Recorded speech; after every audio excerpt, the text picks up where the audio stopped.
with me to Mark. Look on that. We're in Mark. Mark chapter 7. We'll start by reading in verse. We'll skip some places, so if you're listening or follow quickly. Chapter 7, we'll start with verse 5. So the Pharisees and teachers of the law asked Jesus, "Why doesn't your disciples live according to the tradition of the elders instead of eating their food with unclean hands?" And he replied, Isaiah was right when he prophesied about you hypocrites, as it is written, "These people honor me with their lips, but their hearts are far from me.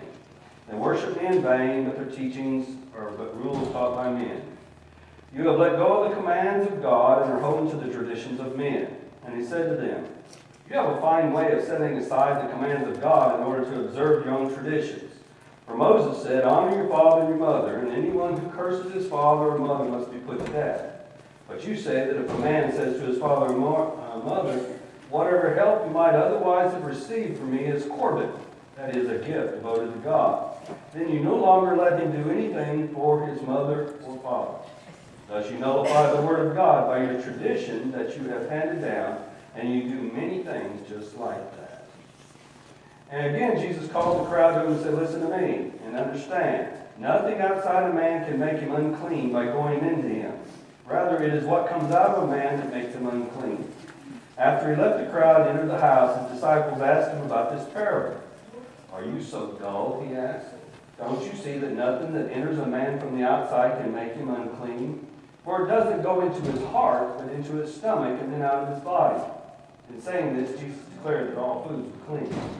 And he went on, "What comes out of a man is what makes him unclean. For within, out of men's hearts comes evil thoughts, sexual immorality, theft, murder, adultery, greed, malice, deceit, lewdness, envy, slander, arrogance, and folly. All of these evils come from inside and make a man unclean."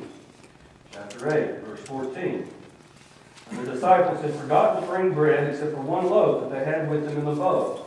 "Be careful," Jesus warned them. "Watch out for the yeast of the Pharisees and that of Herod." And they discussed this with one another. "Is it because we don't have any bread?" Aware of their discussion, Jesus asked them, "Why are you talking about having no bread? Do you still not see or understand? Are your hearts hardened? Do you have eyes that fail to see and ears that fail to hear? And don't you remember when I broke the 5 loaves for the 5,000, and how many basketfuls of pieces did you pick up?" Verse 27. And Jesus and his disciples went to a village around Caesarea Philippi. And on the way he asked them, "Who do people say I am?" And they replied, Some say John the Baptist, others say Elijah, and still others one of the prophets. But what about you? Who do you say I am?" And Peter answered, "You are the Christ." And Jesus warned them not to tell about him. Chapter 9, verse 1. After 6 days, Jesus took Peter and James and John with him and led them onto a high mountain, where they were all alone. There he was transfigured before him. His clothes became dazzling white, whiter than anyone in the world could bleach them, and there appeared before them Elijah and Moses, who were talking with Jesus. Peter said to Jesus, "Rabbi, it is good for us to be here. Let us put up 3 shelters, one for you, one for Moses, and one for Elijah." He did not know what to say. They were so frightened. Then a cloud appeared and enveloped them, and a voice came from the cloud and said, "This is my son, whom I love. Listen to him." Lord, we thank you for the day, and thank you for the opportunity to study your word. Guide us in all truth and help us to apply it in our lives. In your son's name. All right. Last week we took a look at Mark, and as he was writing about a faith that you could trust. Remember, Mark's writing in 60s or thereabouts to the Roman church and the Roman influence, people around him, and he's trying to convince them to stay the course no matter what's going on around them. So he's telling them that basically Jesus is about faith that you can put your trust in. First thing was, if there's no faith, then there is no healing or saving. Because Jesus couldn't, because he chose to heal anyone. The illustration was he went to Nazareth. And as he went to Nazareth, taught the synagogue. And they took offense because he was Mary's boy that grew up. They knew him. He was just a plain old ordinary construction worker, and they didn't have any faith in him. And because of that, Jesus says he couldn't do any miracles there. He did a few, but he couldn't do any because of their lack of faith. And we talked briefly about that. It has to do with the choice that God has made, that he can do all things, but he has made a choice that certain things are conditioned upon certain things. In this case, faith. And because of the lack of faith, there was no healing. Went on and talked about sending the 12 apostles out and told them not to think about anything because they needed to trust in God to provide the necessities and just go do the job. After that, we talked about how Herod had arrested and executed John the Baptist, and how Herod was looking around for him, had heard of Jesus and thought, might be some relation or something going on there, and he was searching for him, as one of the other gospel writers puts it, in order that he could talk to him. And what Mark is trying to tell him is that we need to pray to Jesus and trust him, even to the point of death, just like John the Baptist. And then Jesus fed the 5,000, and he fed the body and soul of 5,000. He didn't just, we talked about feeding the 5,000 and the bread and what was left over and all that, but he went there to teach them. He was breaking them the bread of life, as John talks about it. And they were hungry for both. He says he went to teach them because they were they were sheep without a shepherd. Nobody to lead them and guide them. So they were hungry at heart as well as in the body. And we looked how the Jewish leaders didn't have any faith. Even though they had all the prophets around them, they still didn't believe in this. We saw the disciples lack faith, even though they saw these things and were actually performing miracles themselves. But they still doubted and had questions. And then you look at those who had needs. That's the same story today. Those who have a need are always looking for something, and they beg to be just to touch the hem of Jesus' cloak. And those are the ones that received healing. And Mark was trying to tell them to trust Jesus for life, both in this world, physically, and in the next. It's true. All right. Things let's look at here. Is Kurt here somewhere? Kurt. Mike. All right, we'll look at a couple things. What you're seeing right here.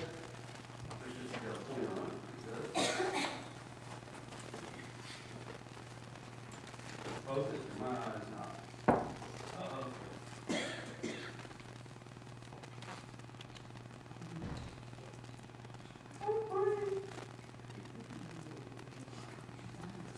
We haven't figured it out yet. This here is a map of the region, and basically what you're looking at here is, this is a current day map. This right here, here's the Sea of Galilee, all the events that Jesus, most places took place in here. Nazareth is right here, so all this took place mostly in this area. Today we're going to leave this area, as we talked about, and it's going to make a trek, which we'll look at a little more, but basically it's going to go up to Tyre, Sidon, and back around Mount Hermon, over here into this area here, which is the Decapolis, and then back over here to Gennesaret. And later on, we're going to talk about him going up to Caesarea Philippi, which is right here at the foot of these mountains, which is Mount Hermon. And then we're going to talk about Transfiguration, which is probably in this region here, or the traditional site places it all the way down here on a place called Mount Tabor. I'll show you a picture of it. That's where the Catholic Church built a monastery and everything, saying this is where it is right here. I lean this way because of the geographic and the 6 days later and the different things and the way it talks is this is where he was spending his time, is doing this. Why would he be all the way down here? But either here or there. The important thing is what took place. The other thing, this is a modern map. This is the Golan Heights. This is Syria. The Golan Heights in this little red here happens to be the part that's DMZ, the militarized zone, between the two of them. This is the part that's taken over in, 6 Day War or something like that? Well, they've had several different ones back and forth clashes. But anyway, so this area here is Israel's under dispute that Syria claims as of today. All right, that's just, yo. How much does the scale of miles represent there? I'm going to go back and read it.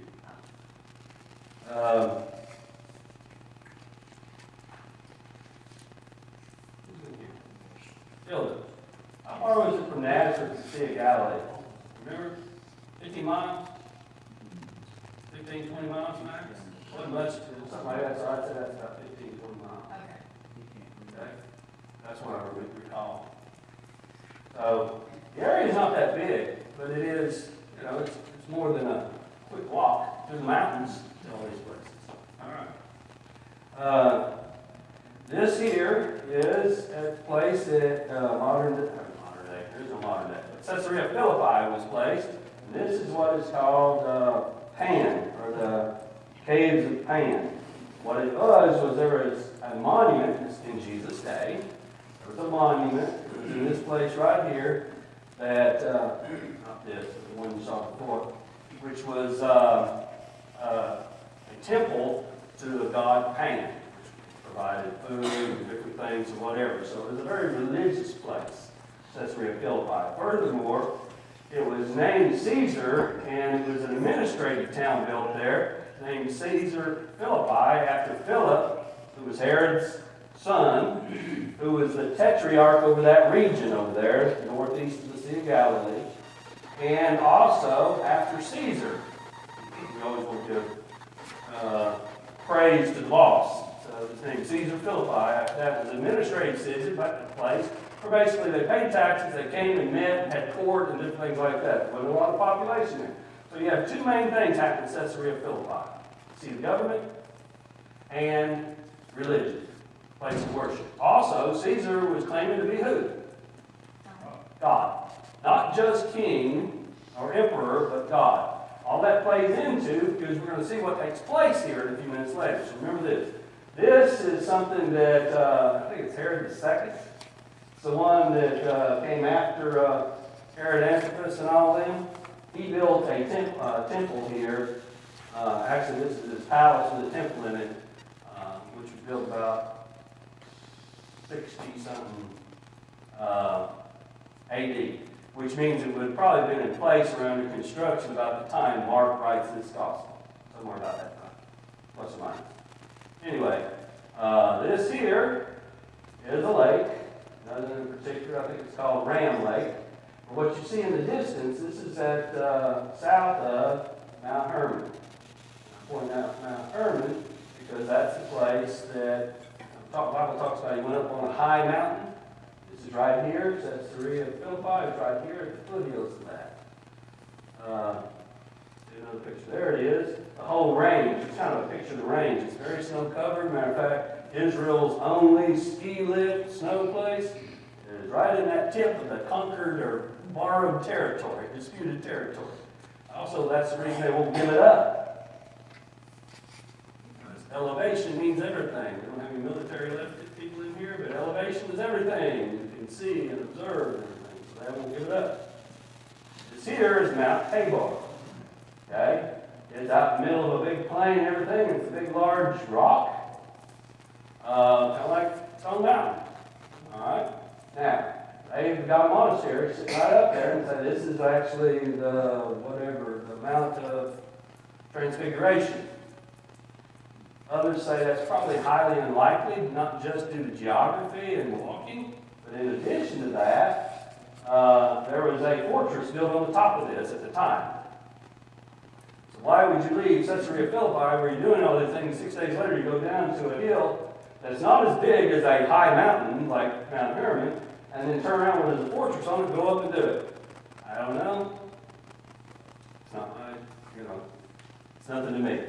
But that's what you're looking at there. All right. All right, with that in mind, let me show you a few things here. This is Israel. I don't know if you can see it that clearly or not. Still fuzzy here to me. It's just hard to see.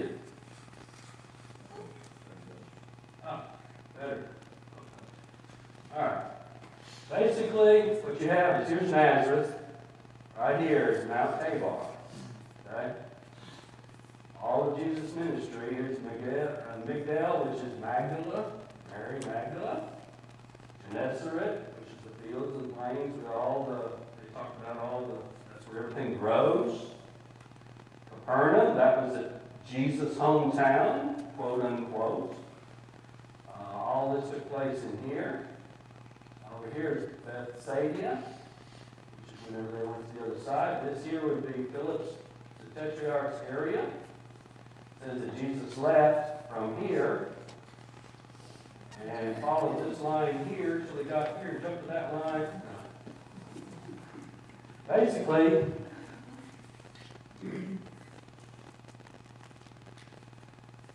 he went up through here to Tyre, and from there he went on to Sidon, and we're going to go through a quick events from Sidon. The Bible says he came back down and went over to this area of the Jordan, which is the Decapolis. There's 10 cities over there that were made up of Decapolis in this area right here. Then he came back. The next thing we read about, he's back over here in Nazareth. And then later on we find him going up to Caesarea Philippi, which is now Hermon in the mountains. You go right here. Right in this area here, it says Caesarea Philippi. Caesarea Philippi. And then here's the mountains as they start going straight up. Of course, you saw the rain, the mountain range itself, and the snow peaks that run all the way up through here into Syria and up into there. All right. That's one up.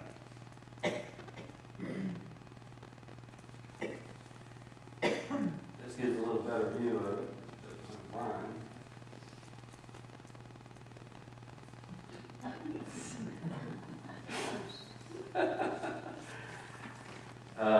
Lloyd said we were cursed, and I told him, well, we didn't have any problems with this thing until I started using it, so that must be it. All right, here's the region, specifically that Jesus spent most of his time in and dealing with that.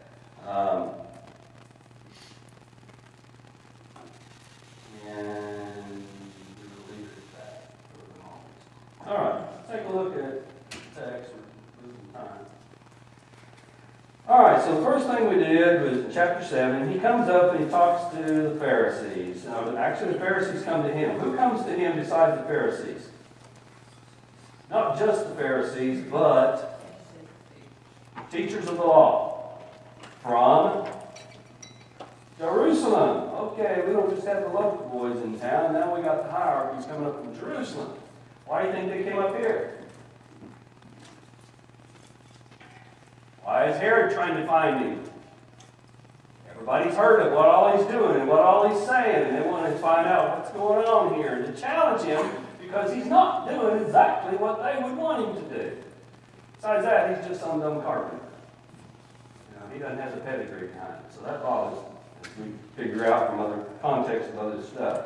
All right, so they come up to him. They come up from Jerusalem, and they challenge him, and they just start by asking him, how come your people, your followers, don't wash their hands?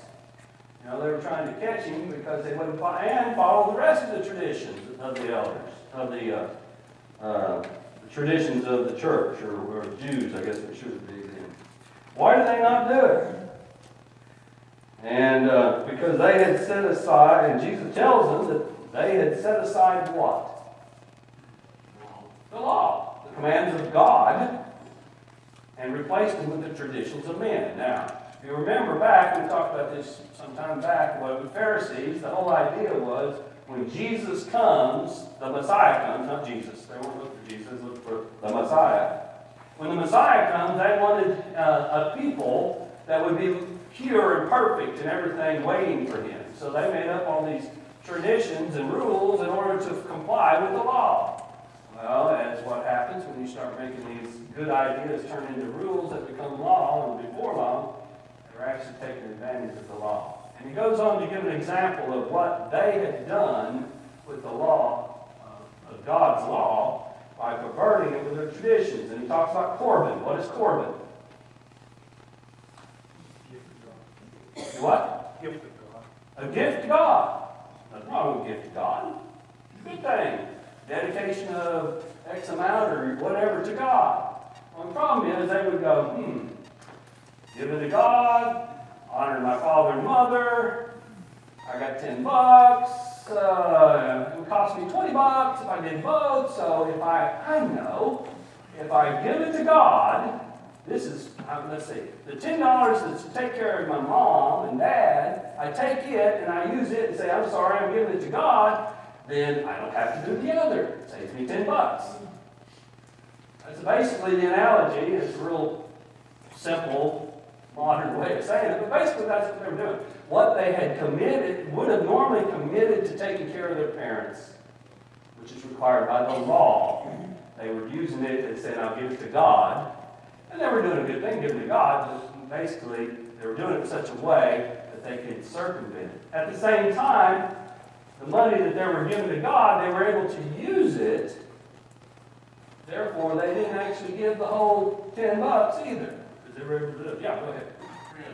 Somewhere years ago, and I don't remember where, but if it was devoted to God, they only had to give 10% off to God. The rest of it, That's how they kept the other 90%. they tithed. Okay, so they devoted it to God, and they kept $9 and gave God $1. So they went from a $20 bill to a $1 bill cost. The idea being pure and simple, they were circumventing the law in order for their own personal convenience and gain. And it was a tradition that had been written in such a way that it manipulated the system for the benefit of self. And that's what Jesus pointed out to them. Do you think it's that very well? Not at all. One of the things he pointed out to Jesus as well. Not at all, exactly. As a matter of fact, the next 2 weeks are going to be about things he says, and as those classes come about, they're going to be talking about, these are what they say, here's what God said. And it's just going to be like sticking a dagger in the teachers of the law and then twisting it and twisting it and twisting it and twisting it. And at the end of that, they're going to basically say, hey, try to figure out a way to kill him. So that's exactly correct. All right. So man manipulates the requirements to satisfy the personal law thing. So what is what Mark is trying to get across here to the readers of this gospel about Jesus is this: understanding God and His Christ. See, all these passages are related. He didn't drop this in here in the middle of nowhere and say, let me talk about traditions. When he starts writing about it, it's in conjunction with a whole lot of other things, random events. But when you put it together, you see that Mark was thinking as he was writing, and he's trying to get across, basically, that to understand that man's understanding and God's understanding are two different things. And Jesus' understanding he was here as God to present that understanding.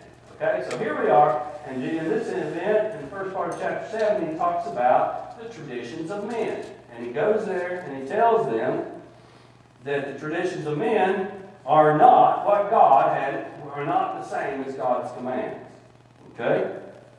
All right, the next thing he does is you go to,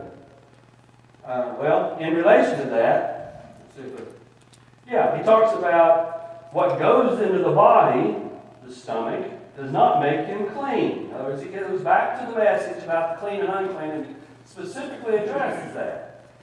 You see, they washed their hands so that they were in the marketplace in case they touched a Gentile, they didn't want to be contaminated, and therefore they washed their hands before they would eat or put anything into their stomach or whatever. He's saying, yeah, that's not the problem. There was some requirements for cleansing, but that wasn't one of them actually. But there are some things to maintain purity.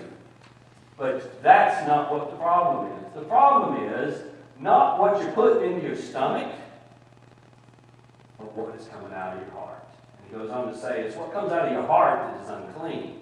You see, one talks about the physical body and physical uncleanness. That's what they were worried about. What was Jesus worried about?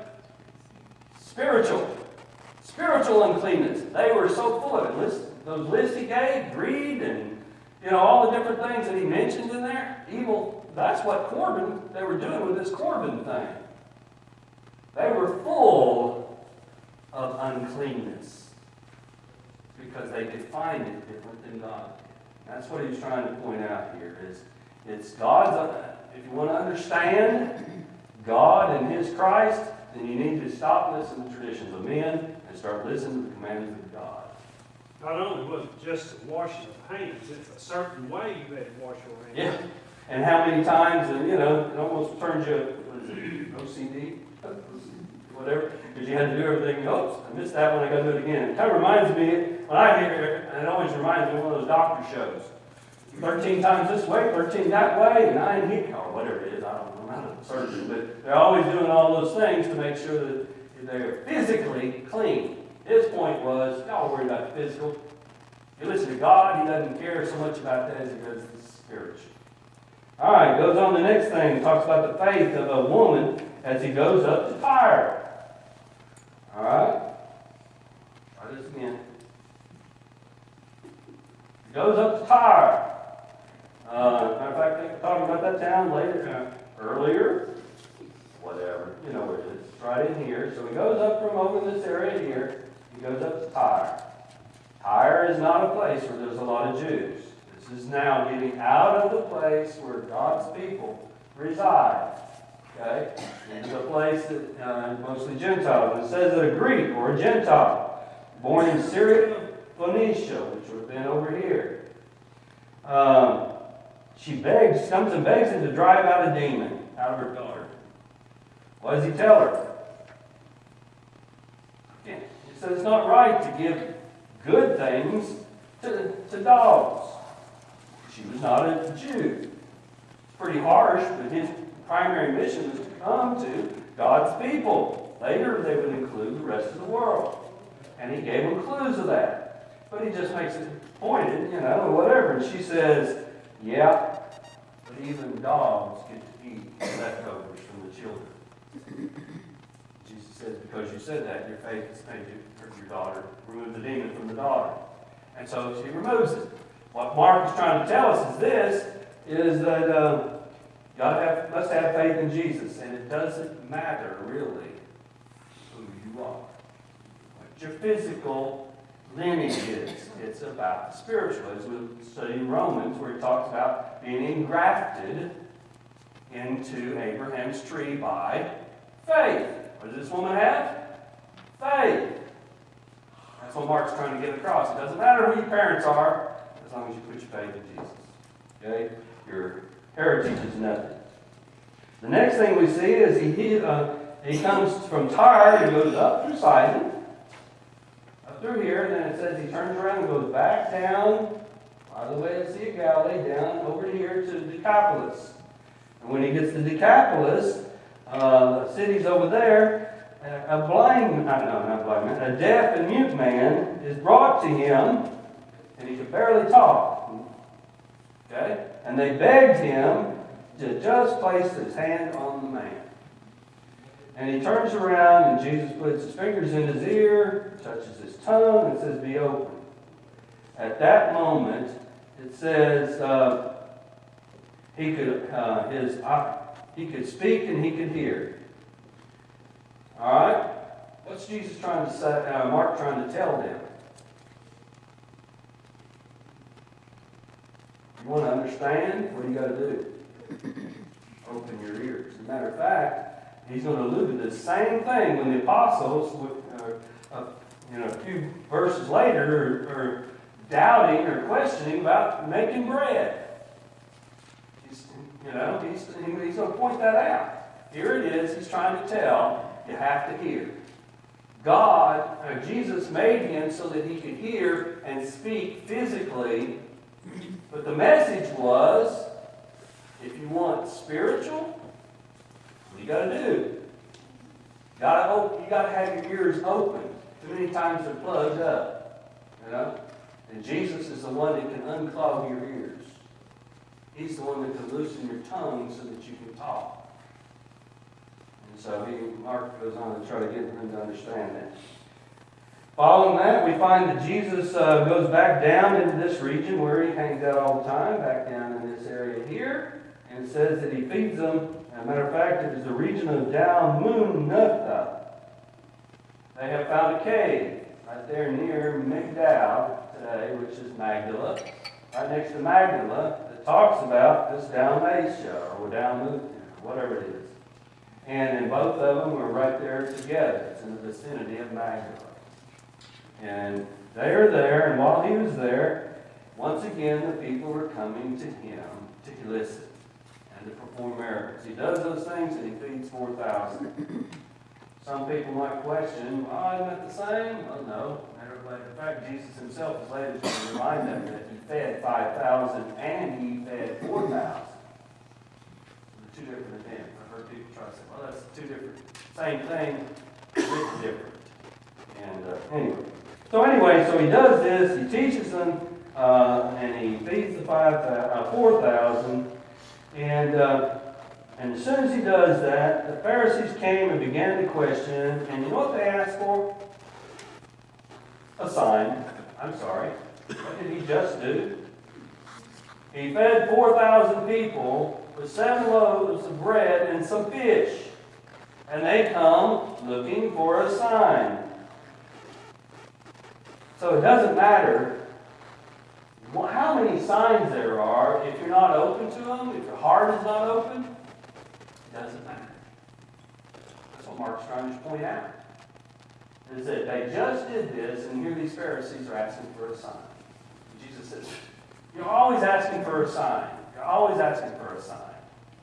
When you've got everything you need, actually these guys had the prophets and the law and all that pointing directly to him. And the signs, they still. Let this be a sign.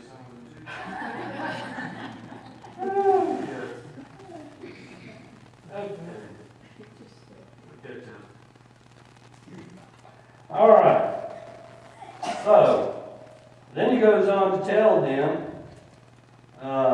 so what he's saying there is Mark's trying to tell us that to understand about Jesus, to understand about God, then we must recognize and accept the signs and miracles that Jesus did for what they were. And that will help us in our faith. He goes on in chapter 8, verse 14, and he talks about, watch out for the yeast of the Pharisees and that of Herod. What is he talking about? What is yeast? It's an influence. It's a leavening agent. It's an influence to the bread. You know what's in the bread? It makes the bread rise. Without it, you have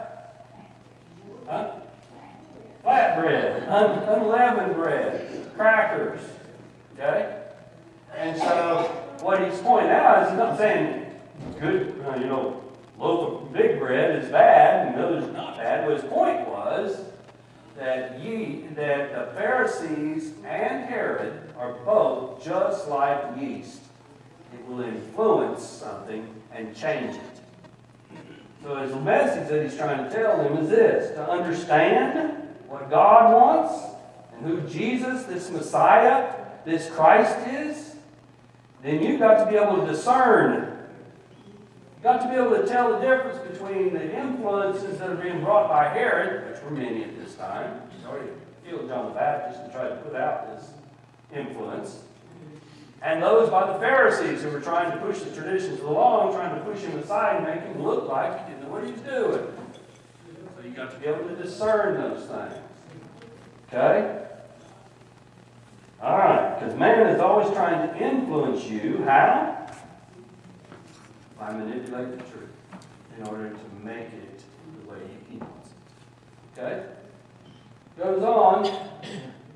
The next thing is he heals a blind man at Bethsaida. Before I do that, before I get away from the yeast, this is where he points out that do you still not see or understand? See, that's the key to all this that we're talking about, seeing and understanding. Are your hearts hardened?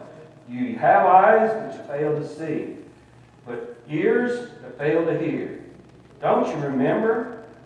See, that's what he's trying to point out. You want to understand? Open your eyes, open your ears, open your heart, open all these things, do all these things. The next event they come to is on their way to Caesarea Philippi. They leave this area and they head up here to Bethsaida, right here. And as they get there, there's a blind man that is brought to him, and he heals him and allows him to see. In order to understand who Jesus is, you must open your eyes and see. You just got to tell the apostles that, his disciples that. Then he turns around and goes to Bethsaida, and he opens the man's eyes, and does the man see? He sees Jesus for who he is. The other man could hear again, and he knew who Jesus was. It doesn't do any good to have eyes open if you're not seeing.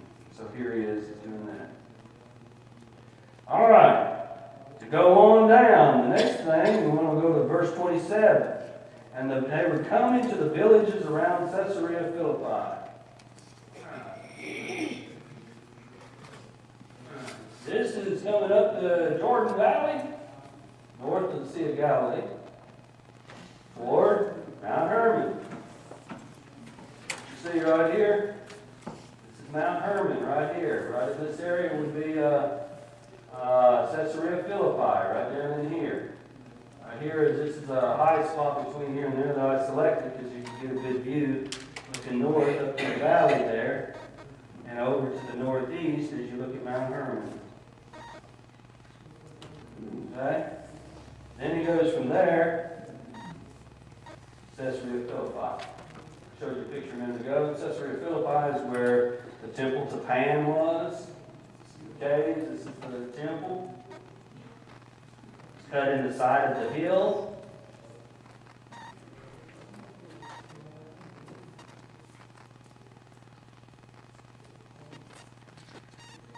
So as he goes to here,